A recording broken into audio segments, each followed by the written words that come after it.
Assalamualaikum warahmatullahi wabarakatuh. Selamat pagi, siang, sore, atau malam dimanapun kalian berada. Gua Angga, seorang GDE untuk Flutter di Indonesia, dan gua balik lagi nih dengan video tentang Flutter, yaitu Roadmap to be a Flutter Developer, atau gimana sih perjalanan dari nol nih untuk menjadi seorang Flutter Developer, atau mungkin mobile developer secara umum juga bisa. Kayak gitu. Gua baru sempat lagi bikin video, sebelumnya masih rada sibuk dengan urusan segala macam, baik itu kerjaan, urusan pribadi, urusan keluarga segala macam. Oke, mungkin ini sebuah pertanyaan yang sering banget gua terima, baik itu dari email, dari Twitter, atau misalnya gue lagi isi talk, itu banyak juga yang suka nanya tentang masalah ini, yaitu apa aja sih yang harus dipelajari kalau misalnya saya baru mulai dari bawah nih, dari nol, untuk menjadi seorang Flutter developer, tahap-tahapannya apa aja. Nah, eh ini bakal gue coba jelasin semampu gue, karena pasti gue yakin setiap orang beda-beda lah cara buat belajarnya. Terus mungkin ada yang udah mulainya dari 30%, ada yang mulai dari nol banget, ada yang mungkin udah sekitar 70% nih udah ngerti banyak hal, sekarang baru mau belajar Flutter kayak gitu. Tapi gue coba jelasin dari sudut pandang orang yang baru banget belajar yang namanya programming. Oke, pertama gue jelasin programming background gue sendiri. Jadi pertama gue baru mulai belajar programming itu di tahun 2014. Itu gue belajar di kampus. Gue belajar bahasa pemrograman Java. Itu Java basic aja, belajar tentang OOP, habis itu belajar tentang sintaksnya, dan segala macamnya lah tentang Java fundamentalnya intinya. Habis itu tahun 2014 juga gue mulai iseng-iseng nih belajar tentang Android native programming, yaitu menggunakan bahasa yang sama kebetulan dengan yang gue pelajari, yaitu Java. Terus setelah itu gue mulai dalamin lah Android native programming sampai gue ambil beberapa project, baik itu pribadi atau dari kampus, atau gue coba-coba bikin project iseng. Intinya gue bikin project sana sini, coba aja buat memperdalam si tujuan, memperdalam ilmu Android native gue. Terus itu di tahun 2018 gue barulah belajar yang namanya Flutter sampai sekarang ini. Di 2018 itu juga gue baru belajar yang namanya bahasa pemrograman Dart. Sebelumnya itu gue nggak tahu bahkan Dart itu ada gitu sebelum 2018 itu. Karena emang Dart itu nggak seterkenal bahasa pemrograman lain lah seperti JavaScript atau Python atau C Sharp atau yang lain. Nah, selanjutnya gue mau ngejelasin gimana sih cara kerjanya dari Flutter itu sendiri. Nah, ini gunanya apa sih? Gunanya adalah gue pengen kalian itu kalau mau belajar Flutter, kalian tahu kenapa hal-hal yang harus dipelajari itu harus dipelajari dari awal kayak gitu. Karena ketika kalian tahu background masalahnya, contohnya cara kerjanya Flutter itu kayak gini, kayak gini, kayak gini, oh otomatis untuk menguasai hal ini, itu yang dipelajari harus ada A, B, C. Nggak tiba-tiba dengerin orang aja gitu. Oh, cara pelajarinnya kayak gini, ya udah saya ikutin aja kayak gitu. Itu pemikiran yang kurang bagus, nggak critical thinking. Oke, jadi cara kerjanya Flutter itu seperti diagram di bawah ini. Jadi yang paling pertama itu, paling kiri ada sisi app. Sisi app itu maksudnya adalah aplikasi yang kita pegang. Contohnya ini, di sini ada aplikasi timer nih yang lagi saya nyalain. Nah, ini sebuah aplikasi, sebuah sisi dari aplikasinya itu tersebut. Nah, itu semua ditulis kalau di Flutter menggunakan bahasa pemrograman Dart. Itu semua sintaks-sintaksnya. Terus ada semua dari A sampai Z itu pengaturannya dibuat sama framework Flutter ini sendiri. Jadi nggak ngikutin masing-masing platform, contohnya untuk Android beda, untuk iOS beda seperti itu. Jadi semuanya seragam. Itu di bahasa Dart. Lalu kita lanjut ke bagian berikutnya, itu sisi Flutternya itu sendiri. Itu dibagi menjadi dua. Yang pertama itu ada widgets sama platform channels. Nah, widgets ini itu maksudnya adalah si Flutter ini bakal ngarahin dua macam kode nih. Yang pertama itu kode widgets, yaitu buat gambar si widgetsnya. Contohnya nih ya, di sini itu ada widgets button di kanan bawah ini, terus ada widget angka, ada widget teks atau segala macam. Itu diterima atau diinterpret oleh si Flutter engine-nya ini sendiri. Lalu ada kode platform channels. Nah, kode platform channels ini kadang-kadang kita tuh nggak, kalau di sebuah aplikasi ya nggak cuma butuh buat munculin sebuah gambar atau UI aja, cuma kita juga perlu memanggil sebuah informasi-informasi dari device-nya itu sendiri. Contohnya yang paling jelas ya, aplikasi ride hailing misalnya, itu perlu perlu informasi lokasi kita. Terus mungkin aplikasi kayak sosial media perlu informasi dari kamera kita. Dan banyak banget lah informasi, kayak informasi baterai, informasi nama device-nya apa, kekuatan sinyalnya, kekuatan wifi-nya, bluetooth, segala macam. Makanya itu dibagi menjadi dua macam kode ini, widgets dan platform channel. Nah, buat yang widgets ini nanti bakal diarahkan oleh Flutter. Dia membuat sebuah engine sendiri yang namanya Skia Engine. Itu ditulisnya di bahasa pemrograman yang bisa dibilang paling umum lah. Itu di C dan C++. Itu kenapa gue bilang paling umum, karena di dua macam device yang ada sekarang yang paling populer ya, di Android sama iOS, itu dua-duanya sama-sama mengerti bahasa C atau C++ itu. Nah, maka dari itu si Flutter bikin lagi nih engine di masing-masing platform, contohnya di Android, di iOS, nanti juga ada di platform-platform lain. Itu buat nge-translate bahasa Dart yang tadi kita tulis nih di framework Flutter itu, buat diterjemahin ke bahasa masing-masing platform yang kita pengenin. Contohnya, buat iOS itu dia punya engine-nya sendiri. Lalu buat Android dia punya engine-nya sendiri. Let's say kalau Flutter bisa buat ekspor ke Windows Phone, buat Windows Phone dia bakal punya engine sendiri, dan seterusnya. Seperti itu. Nah, terus platform channels ini nanti bakal diterusin juga ke masing-masing platform API buat sampaikan informasinya nanti ke sisi Dart-nya. Contohnya ya, misalnya kita mau tahu tentang informasi baterainya. Jadi nanti dari Dart kita bakal manggil di sini aja.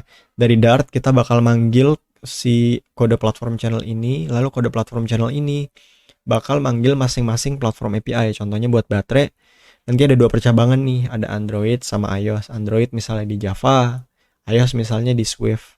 Nah, nanti Swift sama Java ini bakal menyampaikan balik informasinya ke si platform channel ini, lalu bakal disampaikan lagi ke Dart, sehingga yang kita tahu sebenarnya cuma ada di Dart-nya aja nanti, yaitu di sisi aplikasi ini yang kita buat, yang kelihatan sama user kayak gitu.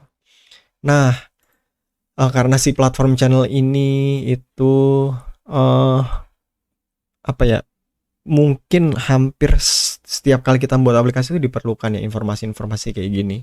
Contohnya informasi lokasi, informasi sensor, kamera, dan segala macamnya. Maka dari itu, menurut gua sih kita perlu tentang belajar tentang si masing-masing platform tersebut. Contohnya, buat Android kita perlu belajar Java, buat iOS perlu belajar Swift. Yang penting dasar-dasarnya aja, selama kita tahu nih, oh cara kerjanya, cara manggil kamera di iOS atau di Android itu caranya gimana, lokasi di iOS sama Android itu caranya gimana. Walaupun mungkin udah ntar nih bakal banyak orang yang udah bikinin kode ini untuk kalian, cuma menurut gue nggak bakal ada salahnya kalau kalian tuh juga harus paham tentang kode-kode yang ada di sini. Nah, terakhir, roadmap ini tuh cuma suggestion atau rekomendasi dari gue aja. Jadi ini bukan kayak kalau kalian ikuti ini kalian pasti jago, atau kalau kalian nggak ikutin ini kalian nggak bisa jago kayak gitu. Enggak. Ini cuma suggestion dari gue aja berdasarkan pengalaman gue. Menurut gue ini yang paling baik. Nah, tahap yang pertama itu kalian harus kuatin di basic programming concepts kalian. Maksudnya apa sih basic programming concepts? Basic programming concepts yaitu kalian coba pelajari programming itu apa nih dari awal. Terus ada macam-macam bahasa pemrograman tuh apa aja. Contohnya ada Java, JavaScript, Python, C++, C Sharp, Dart, segala macam. Terus kalian juga harus kalau menurut gua sih coba pelajarin gimana nih cara kerjanya atau flow-nya dari awal bahasa pemrograman itu sama programmer ditulis sampai jadi program, contohnya nanti di-compile atau di-compile menjadi sebuah aplikasi misalnya atau apa, itu step-stepnya apa aja. At least kalian tahu aja lah gambarannya gimana sih dari awal sampai akhir jalannya tuh seperti apa. Nah, terus buat bahasa pemrogramannya sebenarnya sih bebas, karena hampir semua bahasa pemrograman yang ada sekarang itu udah mengimplementasi OOP ya. Jadi bebas sih, mau belajar Java boleh, JavaScript boleh, mau belajar langsung Dart juga boleh untuk Flutter. Mungkin kalau saran dari gua, kalau mau langsung Dart mungkin juga nggak apa-apa kalau menghemat waktu. Eh karena Dart sebenarnya makin kesini makin makin dewasa gitu ya. Kalau maksudnya makin dewasa apa? Karena banyak prinsipal-prinsipal yang di bahasa pemrograman yang cukup dewasa seperti Java, misalnya Java tuh dari 90-an kalau nggak salah. Itu di Dart tadinya nggak ada, tapi sekarang udah mulai ada. Nah, nanti kalau prinsip-prinsipal itu kalian udah kuasai semua, kalian mau pindah-pindah bahasa pemrograman apapun, itu nanti ujung-ujungnya basicnya sama aja. Terus yang kedua, yaitu basic concepts of the platform itself. Maksudnya kalian harus tentuin nih, kalian mau develop untuk platform apa. Contohnya platform Android dan iOS misalnya untuk mobile app ya, atau mau develop untuk web misalnya atau desktop. Kalian harus pelajari nih konsep-konsep dasar dari masing-masing platformnya. Contohnya buat Android, kalian bisa pelajarin tentang konsep-konsep di Android. Gimana sih aplikasi Android itu bisa jalan? Terus cara ngoding dari aplikasi Android tersebut itu seperti apa? Terus settingannya itu apa aja yang perlu disetting? Begitu juga dengan iOS, atau kalian mau pelajarin untuk desktop atau web, itu perlu banget juga. Nah, kenapa ini perlu? Karena hampir mungkin sekitar 70-80% itu kalian tuh harus at least ada kode yang diubah dari sisi platform native-nya itu sendiri. Contohnya kalian mau ngoding di Android dan iOS, pasti ada aja di kode selain di Flutter-nya ini ya, yang harus kalian ubah-ubah. Contohnya nih, buat at least buat permission atau perizinan buat lokasi, kamera, buat ngambil file segala macam, itu harus ada. Pengalaman gue sih harus ada yang kalian ganti. Nah, bayangin kalau kalian nggak ngerti di bagian sininya, kalian karena nggak ngerti dasarnya, jadi cukup bingung gitu nyari petunjuknya gimana nih, apa aja yang harus diganti. Atau kalau nggak cuma nyari-nyari di internet buat ganti file ini, ya udah gantinya ngertinya secukupnya aja kayak gitu. Bayangin kalau kalian bisa paham cara kerjanya seperti apa, dasarnya seperti apa, kalian itu bakal bisa misalnya ada suatu case nih yang harus, biasanya case-case unik yang di internet itu belum ada sama sekali. Contohnya mungkin di zaman dulu kali ya, face recognition misalnya di Flutter itu dulu misalnya belum ada. Kalian dapat task nih dari kantor, di aplikasi kalian tuh harus ada hal tersebut, fitur tersebut. Nah, kalau kalian paham, itu nggak jadi masalah, karena ya udah, gue tinggal develop di masing-masing platform dan ya udah selesai kayak gitu. Jadi kalian nggak stuck di situ.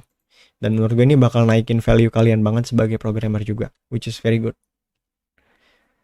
Terus coba pelajarin basic dari Flutter-nya. Berarti basic programming udah, basic dari masing-masing platform udah, terus pelajarin basic dari Flutter-nya. Basic dari Flutter-nya maksudnya, contohnya widget-widget yang paling sering dipakai di Flutter.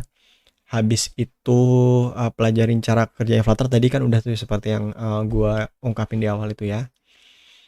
Terus mungkin kayak settingan app name, terus dependensi di Flutter ada apa aja.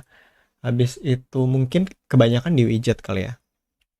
Widget-widget dari Flutter itu apa? Kalian bisa coba nih, contohnya jalanin di HP kalian atau di emulator.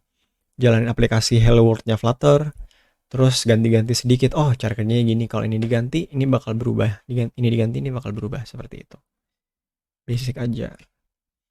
Terus basics of architecture. Nah, ini perlu banget kalau kalian udah mulai level up nih. Tadi misalnya masih bisa dibilang newbie lah. Baru belajar programming, baru belajar Android, iOS sama Flutter-nya di awal.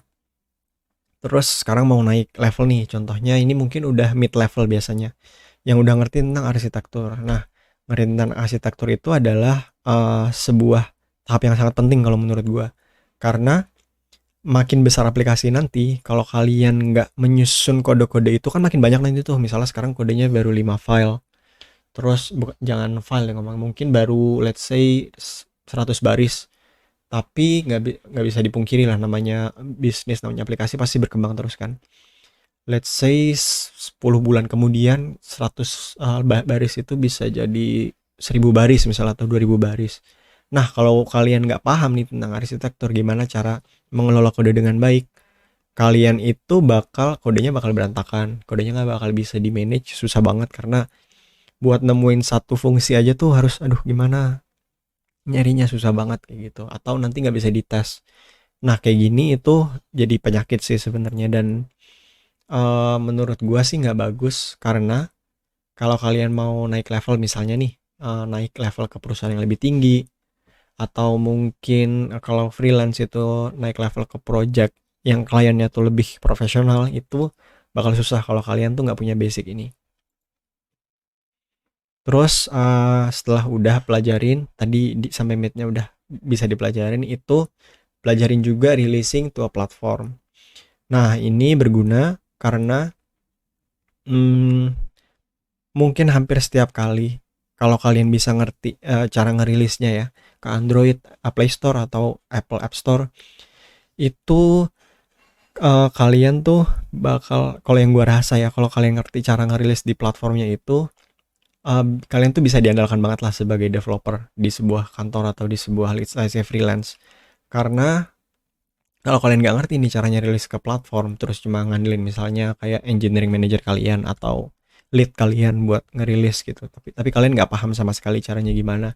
Once kalian jadi engineering manager atau jadi lead, itu kalian tuh bakal bingung gimana caranya, harus belajar dari awal lagi. Nah itu kalian bisa dilihat mungkin sebagai orang yang kurang bisa diandalkan atau kurang reliable kayak gitu dah. Kita nggak mau kan kayak gitu kan, pasti kan. Jadi pelajarin juga, ini penting banget, releasing to a platform.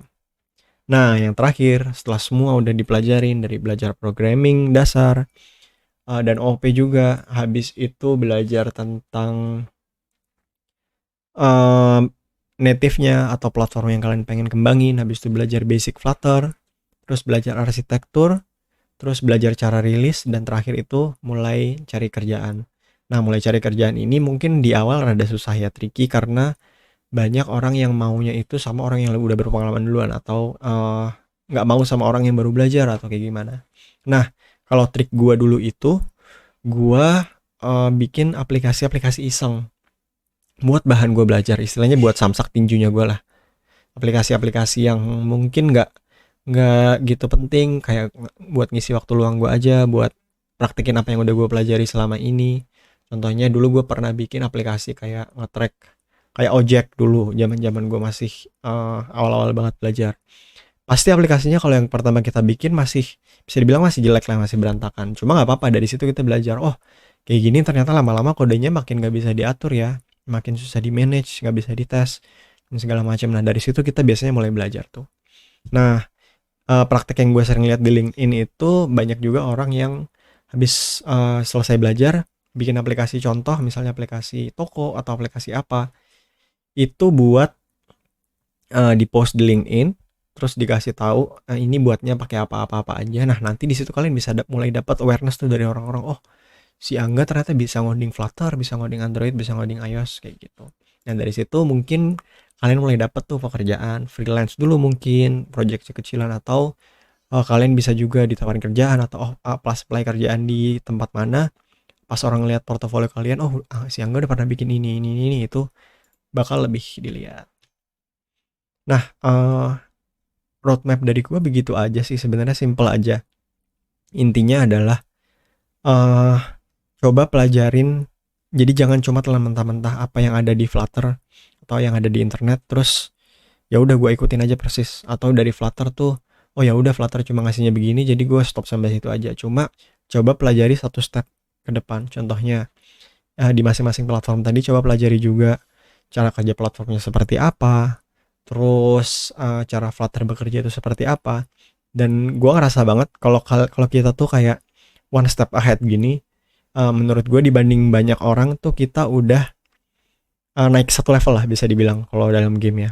Sebagai developer tuh kita naik satu level, jadi kita nggak cuma ngerti cara ngerjainnya gimana, cuma kita ngerti oh cara kerjanya tuh gimana, dibalik semua yang udah kita tulis tuh cara kerjanya seperti ini kayak gitu.